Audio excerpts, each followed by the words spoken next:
Anak anggota DPR RI fraksi PKB Edward Tanur Gregorius Ronald Tanur kini telah resmi ditetapkan sebagai tersangka kasus penganiayaan berujung pembunuhan terhadap kekasihnya DSA. Penganiayaan berujung maut itu bermula ketika Ronald Tanur dan Dini berkaraoke di sebuah diskotik kawasan Jalan Maijen Yonosuwoyo Pradah Kalikendal Dukuh Pakis Surabaya pada Selasa 3 Oktober 2023. DSA sempat dilarikan ke rumah sakit namun akhirnya dinyatakan meninggal dunia pada Rabu 4 Oktober 2023. Saat kejadian, Ronald Tanur disebut sempat memukul kepala korban sebanyak 2 kali menggunakan botol minuman keras. Tak hanya itu, Ronald Tanur juga kembali melakukan penganiayaan di parkiran. Ronald juga sempat menyeret tubuh korban hingga sempat terlindas mobil. Melihat kondisi korban, Ronald justru memasukkan tubuh kekasihnya ke dalam bagasi mobil dan membawanya ke apartemen di kawasan Surabaya Barat.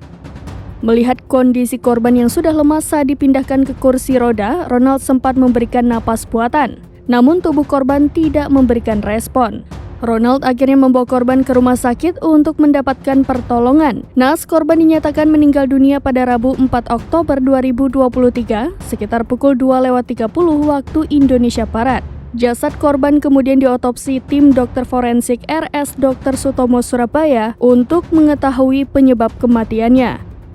Mengutip dari tribunjatim.com, berdasarkan hasil otopsi diketahui korban mengalami sejumlah luka dalam dan luar. Tersangka ternyata sempat membuat laporan palsu terkait kematian DSA.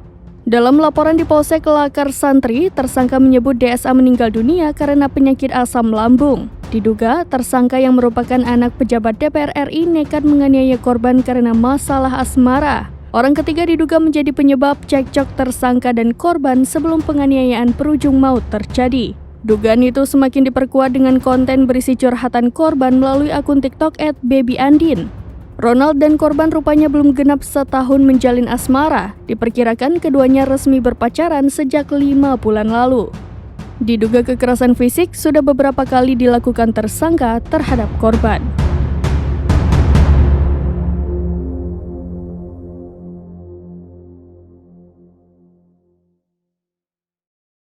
Download Tribun X sekarang, menghadirkan lokal menjadi Indonesia.